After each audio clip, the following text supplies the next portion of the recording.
Hello everyone, सभी को नमस्ते। जय हिंद, जय भारत। चलिए फिर आज हरियाणा की करंट अफेयर जो पार्ट 2 है उसको हम शुरू करते हैं। पार्ट 2 आपने देख लिया होगा, बहुत ही अच्छा प्यार मिला। और ऐसे ही हम पार्ट 3, एक पार्ट और आएगा जनवरी का, उसके अंदर हम हरियाणा की करंट है जो जनवरी मंथ की, उसको हम कंप्लीट कर लेंगे। ऐसे फिर हम फरवरी के आगे बढ़ेंगे। चलिए फिर बात करते हैं क्वेश्चन नंबर 28 की। हरियाणा में 12वां राज्य स्तरीय मतदाता दिवस कब मनाया गया था? चलिए बताइए कब मनाया गया था। तो correct answer is option number C, 25 जनवरी 2022 को हरियाणा के अंदर जो 12वां राज्य स्तरीय मतदाता दिवस बनाया गया था। कब? 25 जनवरी 2022 को। नेक्स्ट क्वेश्चन पे बात करते हैं कि राष्ट्रीय मतदाता दिवस हर बार कब बनाया जाता है?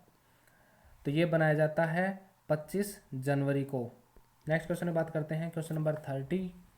हरियाणा में किस तारीख को राष्ट्रीय बालिका दिवस के रूप में बनाया गया है? तो correct answer is 24 January. Next question में बात करते हैं, हरियाणा का पहला मदर मिल्क बैंक किस राज्य में स्थापित किया गया है? हरियाणा का जो पहला मदर मिल्क बैंक है ना, वो बताइए कौन से राज्य में स्थापित किया गया है। मैं आपको 2 सेकंड का टाइम देता हूं, जल्दी बताइए। Correct answer is option number C, Rohtak के अंदर मदर मिल्क बैंक को स्थापित किया। कहाँ पे स्थापित किया गया है? रोहतक के जो पीजीआई है उसके अंदर स्थापित किया गया है। अभी स्थापित में प्रस्तावित है, जल्दी ही प्रदेश का जो मदर मिल्क बैंक है ना वहाँ पे स्थापित कर दिया जाएगा। इस मिल्क बैंक से क्या है कि जो नवजात शिशु बच्चे होते हैं ना, उनको माँ का दूध मिल सकेगा वहाँ पे, जिनसे बाहर का दूध जो पचने में समस्या होती है ना, डाइजेशन में प्रॉब्लम होती है, जो छोटे नवजात बच्चे होते हैं, या फिर माँ की सर्जरी होने के कारण वह दूध पिलाने में समर्थ नहीं है, तो इस वजह से भी आपको मतलब कि वहाँ पे प्रोवाइड कर दिया जाएगा पीजीआई के अंदर। तो नेक्स्ट क्वेश्चन की बात करते हैं अब हम, क्वेश्चन नंबर 33। हरियाणा के कितने बच्चे प्रधानमंत्री राष्ट्रीय बाल पुरस्कार 2022 से सम्मानित किए गए हैं? जल्दी बताइए कितने बच्चे राष्ट्रीय बाल पुरस्कार 2022 से सम्मानित किए गए हैं? कितने किए गए हैं? 3 बच्चे सम्मानित किए गए हैं। जो प्रधानमंत्री नरेंद्र मोदी ने देश के लिए जो विभिन्न अलग अलग क्षेत्रों में अलग अलग इम्पोर्टेंस रोल प्ले किया ना, उन 29 बच्चों को प्रधानमंत्री राष्ट्रीय बाल पुरस्कार से सम्मानित किया गया। लेकिन हरियाणा की बात करें तो हरियाणा के टोटल 3 बच्चे थे। सबसे पहले बात करें कि हरियाणा का जो करनाल का एक लड़का था, आकाश कौशल नाम था उसका। नेक्स्ट सिरसा की थी तनिष सेठी। और पंचकुला का निवासी था एक बच्चा तारूसी गोड। और इन तीनों बच्चों को 1-1 लाख रुपए की राशि प्रदान की गई है सेंट्रल गवर्नमेंट की तरफ से। और प्रधानमंत्री ने जो राष्ट्रीय बाल पुरस्कार होता है, भारत में रहने वाले 5 से लेके और 17 साल के उन बच्चों को दिया जाता है जिन्होंने कोई नई खोज की हो, शैक्षिक उपलब्धि में, स्पोर्ट्स में, संस्कृति में, समाज सेवा में, या बहादुरी जैसे क्षेत्रों में कोई अच्छा प्रदर्शन किया हो। नेक्स्ट बात करते हैं फिर क्वेश्चन नंबर 34 का। हरियाणा के किस जिले में प्रदेश की पहली प्रदूषण रहित शुगर मिल बनाई जा रही है? शाहबाद, पानीपत, सोहना, पलवल, जल्दी बताइए। The correct option is option number B, Panipat के अंदर। पानीपत जिले के डाहर गांव में करीब 306 करोड़, कितने करोड़ की लागत से? 306 करोड़ की लागत से प्रदेश में पहली प्रदूषण रहित शुगर मिल बनाई जा रही है। कहाँ पे? पानीपत के डाहर गांव। कहाँ पे? डाहर गांव में। क्वेश्चन नंबर 35 की बात करते हैं। हरियाणा में सूचना का अधिकार अधिनियम के तहत सूचना प्राप्त करने वालों की कौन सा पोर्टल लॉन्च किया गया है? जल्दी बताइए। The correct option is option number B, online RTI portal. और इसके साथ सीएम मनोहर लाल खट्टर ने सूचना का अधिकार अधिनियम के तहत सूचना प्राप्त करने वालों के लिए एक पायलट प्रोजेक्ट के रूप में एक ऑनलाइन आरटी पोर्टल लॉन्च किया है। और इस पोर्टल का लिंक जो है ना, वो मैं आपको डिस्क्रिप्शन में भी दूंगा। उस पर आप देख सकते हैं कि आरटीआई जो हरियाणा है ना, वो एक मतलब कि आप वहाँ से कैसी भी सूचना प्रदान कर सकते हैं। या फिर आरटीआई एक एक्ट होता है, जो कि यही सेम क्वेश्चन हरियाणा एसआई के अंदर भी पूछा गया था। तो आप कमेंट बॉक्स में बताना कि आरटीआई की स्थापना कब की गई थी, विद डेट के साथ में, क्योंकि एसआई के एग्जाम में डेट के साथ में पूछा गया था। क्वेश्चन नंबर 36 की बात करते हैं। हरियाणा के सूखा राहत एवं बाढ़ नियंत्रण बोर्ड के तहत कितनी नई योजनाएं स्वीकृत की गई हैं? कितना अच्छा क्वेश्चन है। ऐसे कंटेंट आपको पूरे यूट्यूब पे कहीं पे नहीं मिलेगा गाइज। तो हरियाणा के अंदर सूखा राहत और बाढ़ नियंत्रण बोर्ड के तहत कितनी नई योजनाएं स्वीकृत की गई हैं? 320 योजनाएं स्वीकृत की गई हैं, जो कि ये जो बाढ़ नियंत्रण बैठक की 53वीं बैठक थी, जिसमें 320 नई योजनाओं को स्वीकृति प्रदान की गई। उसके अंदर लगभग 500 करोड़ रुपए की राशि खर्च की गई। इसमें जो खेतों में जो पानी खड़ा रहता है ना, स्टैंडिंग वाटर होता है, उसकी निकासी, उसको निकाल सके और उसको निकाल के रिसाइकल कर सके, दोबारा यूज कर सके उस चीज़ को, उस उपयोग के लिए अलग से 221 करोड़ रुपए की योजनाएं तैयार की गई हैं। तो देखो कि कितनी मतलब कि एडवांस टेक्नोलॉजी सोची जा रही है। हरियाणा विधानसभा ने किस तारीख को पराक्रम दिवस बनाया? बिल्कुल इजी क्वेश्चन, आपने सेंट्रल गवर्नमेंट के अंदर भी करंट के अंदर पढ़ा होगा कि 23 जनवरी को हम पराक्रम दिवस मनाते हैं। और किसकी याद में? नेताजी सुभाष चंद्र बोस के लिए हम बनाते हैं, क्योंकि इस दिन मुख्यमंत्री मनोहर लाल खट्टर ने एक MLA हॉस्टल के पार्क है, वहाँ पे जो नेताजी सुभाष चंद्र बोस है ना, उनकी प्रतिमा का अनावरण किया था, इसलिए यहाँ से पराक्रम दिवस बनाया जाता है। देश में एक्स्ट्रा ग्रीन डीजल का पहला ट्रायल हरियाणा के किस शहर में किया गया? Ellenabad, Ballabhgarh, Sohna, Shahbad. The correct option is B, Ballabhgarh. Indian Oil की तरफ से एक्स्ट्रा ग्रीन डीजल और ग्रीन कॉम्बो लुब्रिकेंट का देश में पहला ट्रायल था ये, जो कि हरियाणा के बल्लभगढ़ बस अड्डे से स्टार्ट किया गया। और इसके अंदर जो डीजल का इस्तेमाल है ना, वो वाहनों से होने वाले प्रदूषण के अंदर कमी हो जाएगी, और माइलेज है ना उनकी, वो भी 5% 10% इंक्रीज हो जाएगी। और हरियाणा के अंदर परिवहन मंत्री बात करें तो आपको पता ही होगा कि मूलचंद शर्मा जी हैं, कहाँ से हैं? बल्लभगढ़ फरीदाबाद से हैं, और वहीं से ये ट्रायल स्टार्ट हुआ है। तो क्वेश्चन नंबर 39 की बात करते हैं अब। प्रथम नेशनल रैंकिंग कुश्ती टूर्नामेंट में हरियाणा ने कितने स्वर्ण पदक जीते हैं? ध्यान रखना, गोल्ड मेडल की बात कर रहे हैं यहाँ पे। कितने जीते हैं? 17। अगर गोल्ड मेडल की पूछे तो 17, अगर सिल्वर की पूछे तो 19, और ब्रॉन्ज की पूछे तो 39, और टोटल की पूछ ले तो टोटल जीते हैं कितने? 75 पदक जीते हैं। नेक्स्ट बात करते हैं, हरियाणा ने किस राज्य के साथ आदि बद्री डैम को लेकर MOU साइन किया है?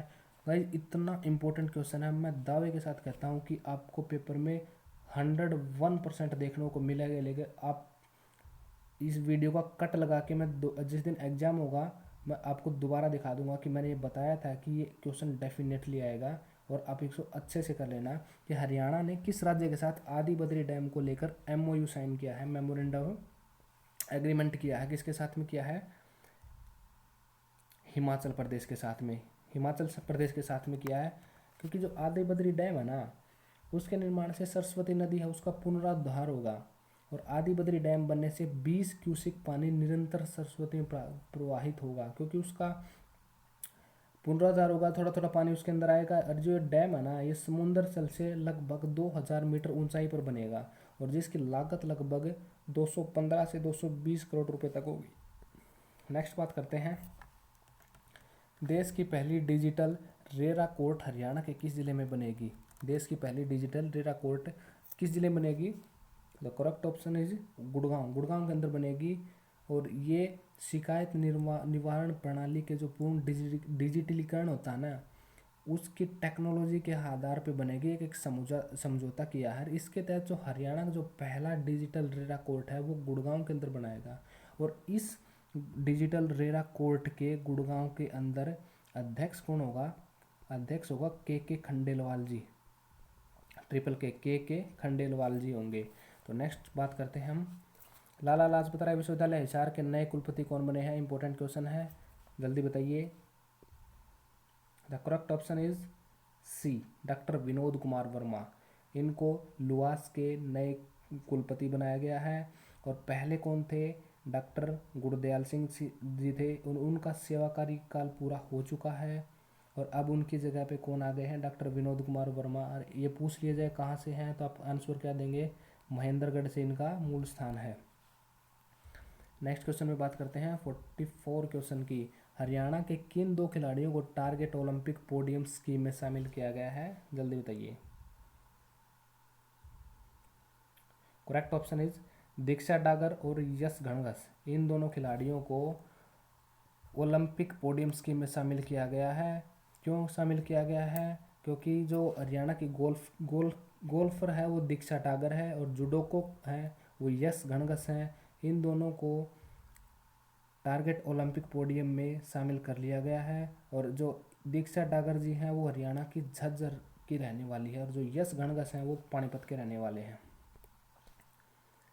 किस देश में हरियाणा के महत्वपूर्ण अभियान बेटियों के नाम नेम प्लेट और पीरियड चार्ट को पसंद किया जा रहा है? जल्दी बताइए। The correct option is Nepal. Haryana के बेबीपुर गांव के पूर्व सरपंच, हमने ये बात जींद जिले जब डिस्ट्रिक्ट कवर कर रहे थे तो मैंने बताया था 9 जून 2015 को उन्होंने एक मुहिम स्टार्ट की थी सेल्फी विद डॉटर अभियान, और वो इतने अंतर्राष्ट्रीय लेवल पे पहुंची और वही की वही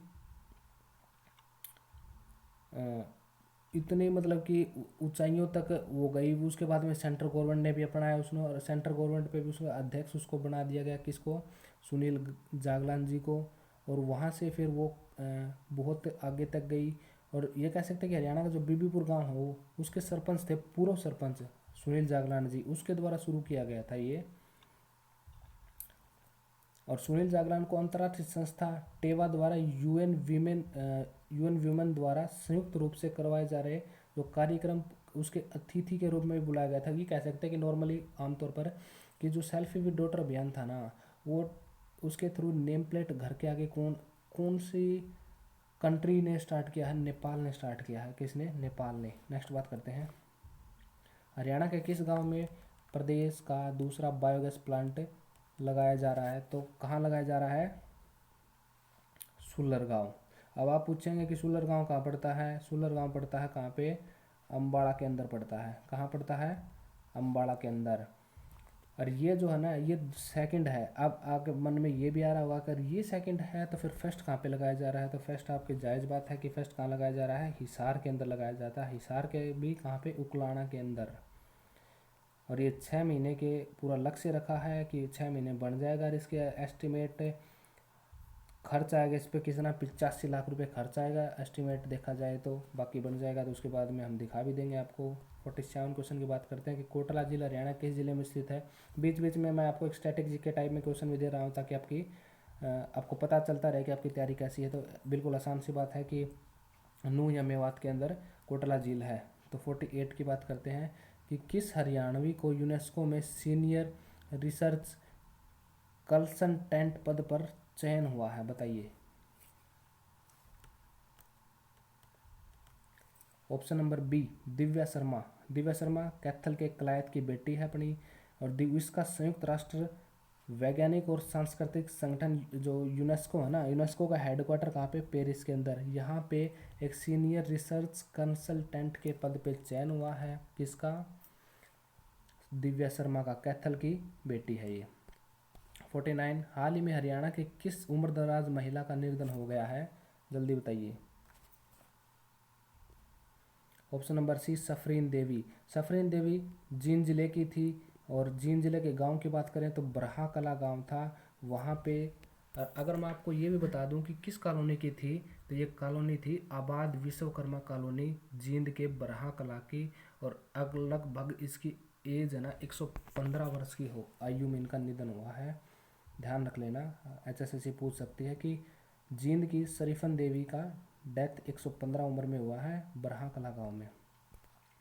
हरियाणा के किस जिले में 250 बिस्तरों वाले IPD राष्ट्रीय आयुर्वेद और योग व प्राकृतिक चिकित्सा संस्थान की स्थापना की जाएगी? Option number D is right, Panchkula.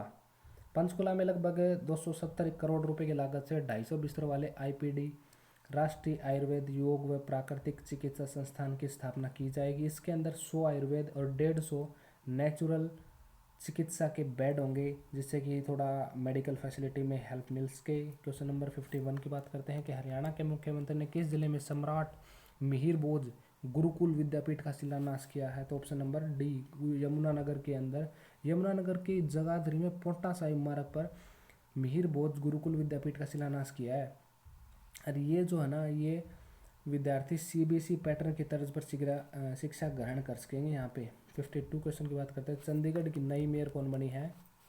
Chandigarh की नई मेयर कौन बनी है, जल्दी से बताइए आप।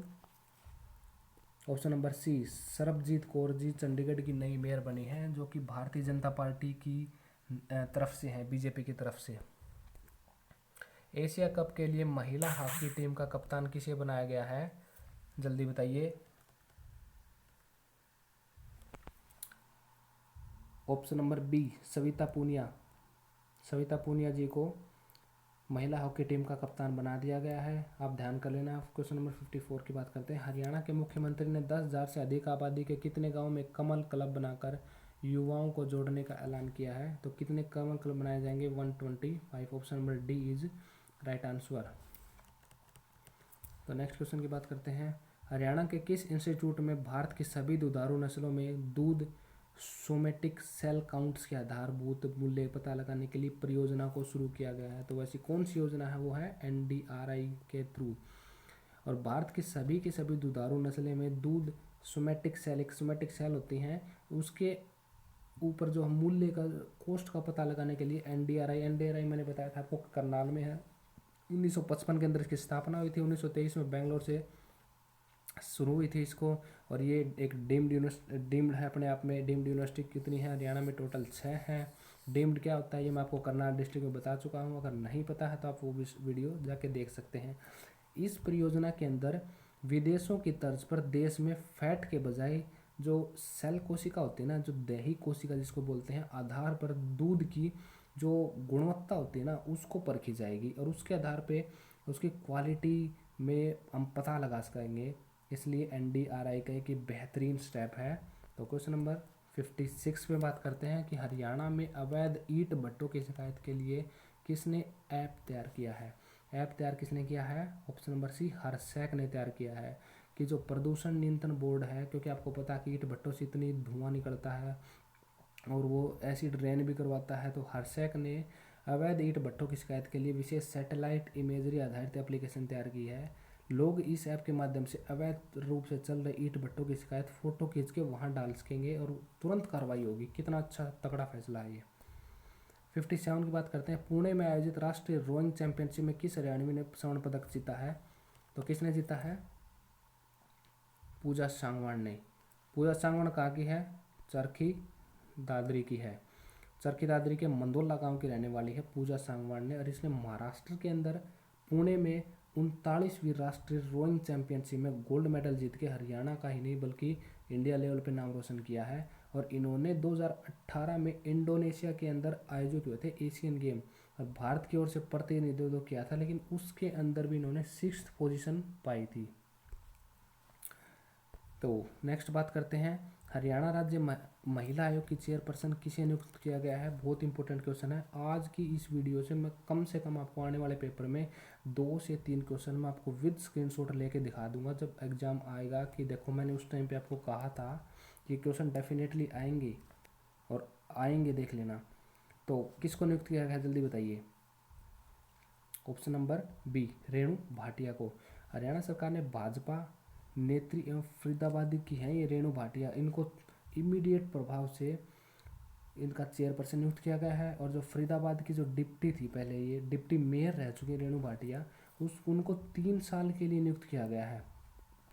लेकिन इसके अलावा जो प्रीति भारद्वाज थी पहले, वो हरियाणा महिला आयोग की उपाध्यक्ष के रूप में शपथ दिलाई गई है उनको। और हरियाणा की जो महिला और बाल विकास मंत्री कौन है? वो कमलेश ढांडा जी हैं, ध्यान रख लेना, मैंने इसके साथ साथ में आपको बता दिया है। तो इसके साथ साथ में हमारा पार्ट 2 कंप्लीट होता है। एक पार्ट और लेके आएंगे हम जनवरी का, उसके बाद हमारी जनवरी मंथ की करंट पूरी ख़त्म हो जाएगी। और मैं विश्वास दिलाता हूँ आपको कि इससे बाहर आपको देखने को नहीं मिलेगा कोई भी क्वेश्चन जनवरी मंथ का। तो आप इनको 2 से 4 बार एक बार रिवाइज करके देखें, बार बार देखें, डबल स्पीड में देखें। बार बार जितना देखोगे जीके उतनी याद होती चली जाएगी।